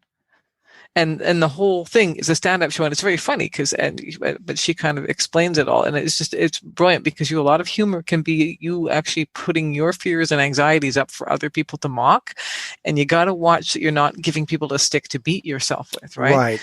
It's a defense mechanism that I've learned too, is that the idea is like, because I'm an overweight dude, and so my act is not fat jokes. I don't like to be a one-trick pony. There's one or two in there to address it.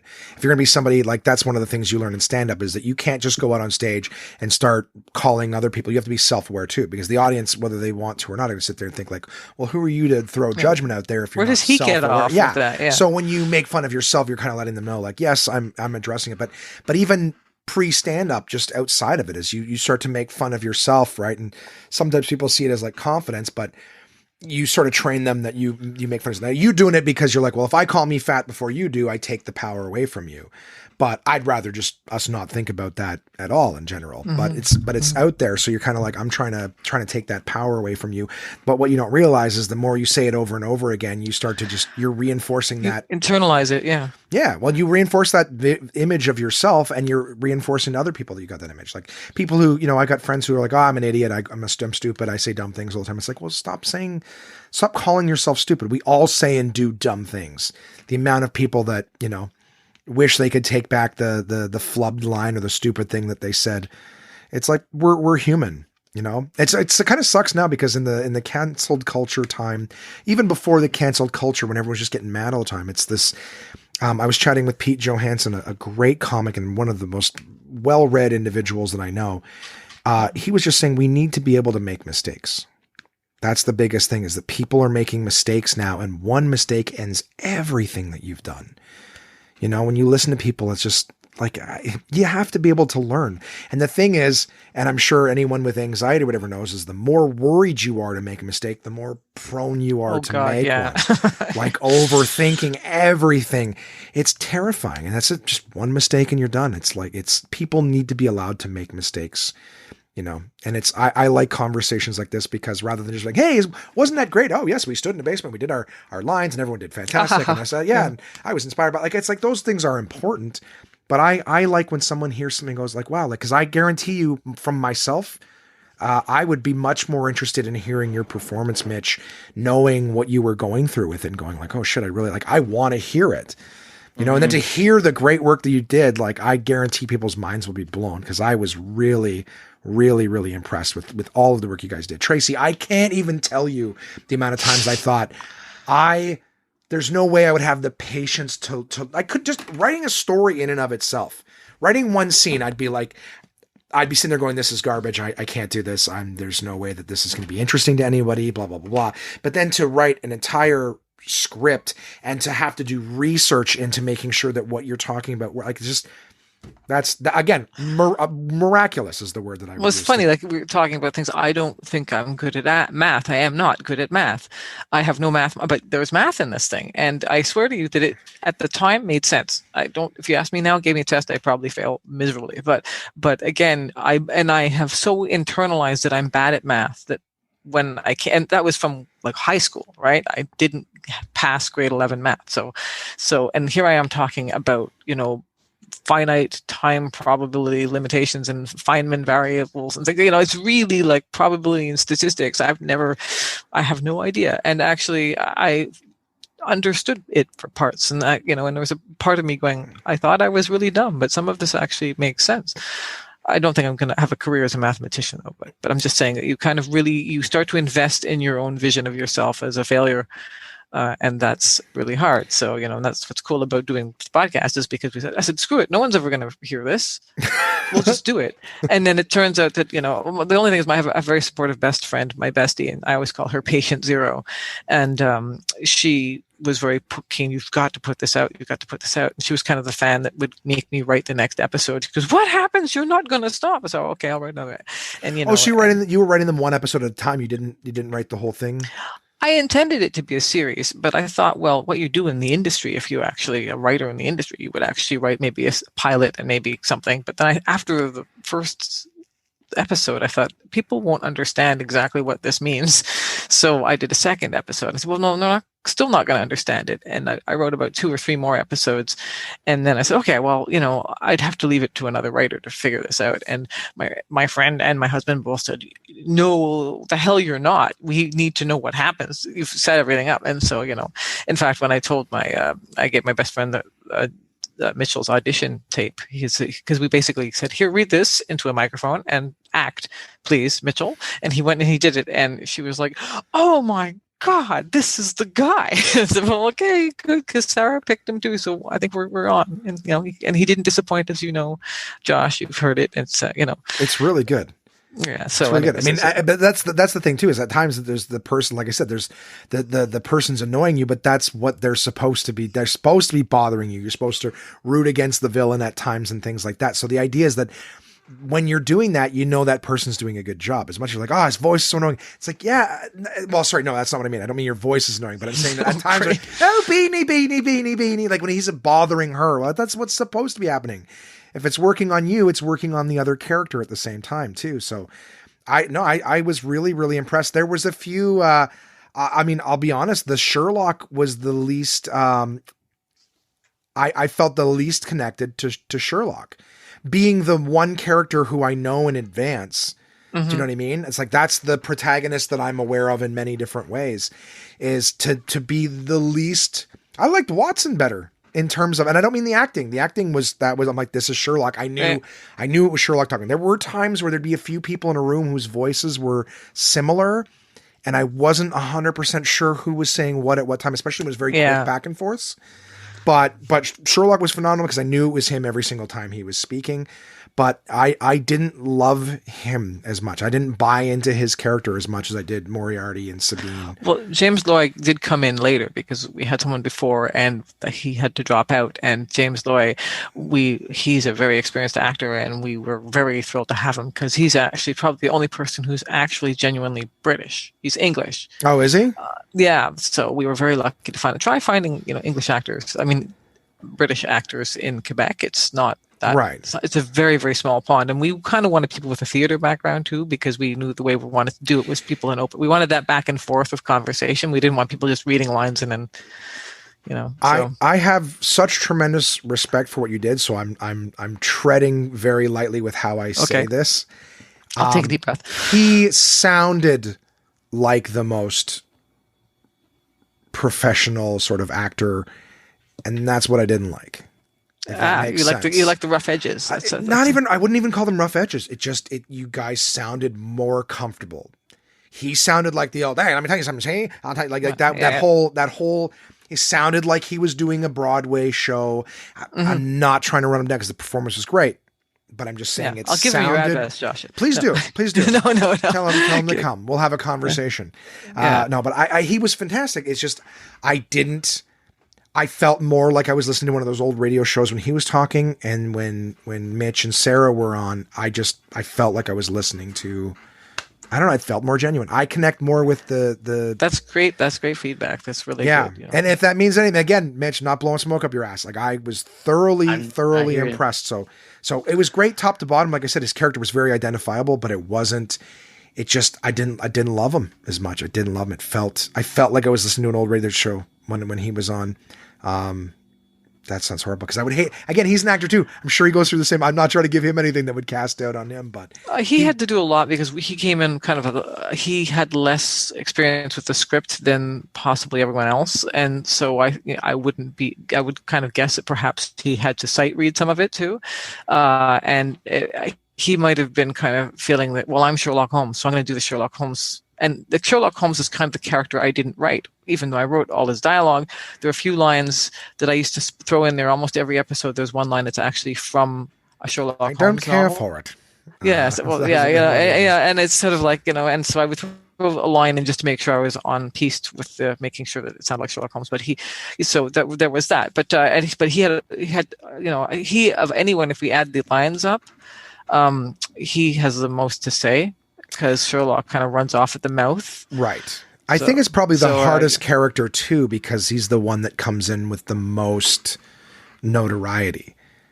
Yes, he's got a baggage. So he's got to be like, I got to pull off Sherlock. That's also a lot of pressure as well. So it's like you don't have as much liberty with the character. So again, trying to give as much fairness to it. But in terms of listening to it, I mean, when Sherlock was on, I was really, let's put it this way, I was really more interested in the characters that you were creating, Tracey, than the ones that were already established, if that means anything. So yeah, Netflix, Hulu, Amazon, HBO, get me while I'm cheap. Fair. Well, I'm going to, I'll leave it at that for now because I don't want this to be the one and only conversation that we have with you guys. Again, Genius was an amazing piece of work, but you guys are phenomenal human beings and interesting and talented. And I would love to be able to share more with my audience if you guys are up for that. So yes, thank you very much for having us on. Yeah, no worries. Thank you so much. Yeah, Tracey, how are you doing for season 2?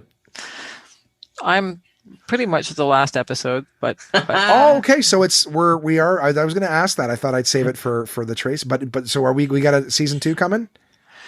Well, the thing is, it's expensive to do this, and the Do Genius Season 2 fund, my Tangerine account has $220 in it, so we're going to have to hit a little more than that. Fair. Well, so how can people support? Because I did want to put this in. And I apologize that I didn't. How do we fund this? People go listen to season 1 and if you like it. First of all, the Audioverse Awards. It's a great. I don't think we will win because we only do 13 episodes, so it's not like something to put something out every month ad infinitum. So, but we are new, and if you like it, you can select actors. We can select the sound edit. There's one for sound. I nominated myself for action sound design. I thought, okay, because hey, I threw a violin, that counts for something. That's huge. Yeah, that's huge. And also I had to pay money to get a violin and then throw it. So I have a useless violin. If I want a broken violin, I got one. So you can do that. There's also on the Genius webpage, which is I think www.genius-podcast.com, which is where you can also get the podcast downloads. There is we're at the cast. There is, I think, a PayPal.me for me, which then I promise you I have a separate account because Tangerine lets you name accounts, and someone at Tangerine must be going, what? It says Genius Podcast Season 2 account. So, I don't know if it's a tax-free savings account, but whatever. I think I put $10 a week into it. So, this is how we're going. But yes, writing it will need to be rewritten, but a lot, and re-edited and podcastified. But, we'll have to see that everyone is still interested and able. So I'm not union, so I don't think I would qualify to do a bit part in it. But if you'd ever be interested, I'd love to have a cameo in it. Yeah. Well, that's it. You could be Jim's, unknown twin brother. Because you got the accent right. I was going to say they could just have a fight in a comedy club at some point, and I'd be the comic on stage behind. Yeah, I just flew in from London, and boy, are my arms tired. Right? No, so. That's awesome. And then for yourself, Mitch, is there anywhere people can follow you or just learn about you? Not right now. Good. No, I'm going to say no. We'll save that as an exclusive when we do Keep our the episode. mystique. I think that's good. Not right now. I've been out the game for a bit now, so it'll come back. It'll happen again, and people will know about it. But right now, no. That's fair. I dig it. I'm on board with that 100%. I'm exactly the same. People I'm like, I don't even have a Facebook account anymore. So. Right, you got hacked. Well, yeah. I got hacked hard, man, hard. So that's awesome. Why don't we leave it for here for this time? And I'd love to have you guys again if you're interested. That would be great. Okay, groovy. Cool. Thanks so much, Josh. Thanks so much, Josh. Really Take care. appreciate it. I'm going to end the call. Bye, Tracy. Bye.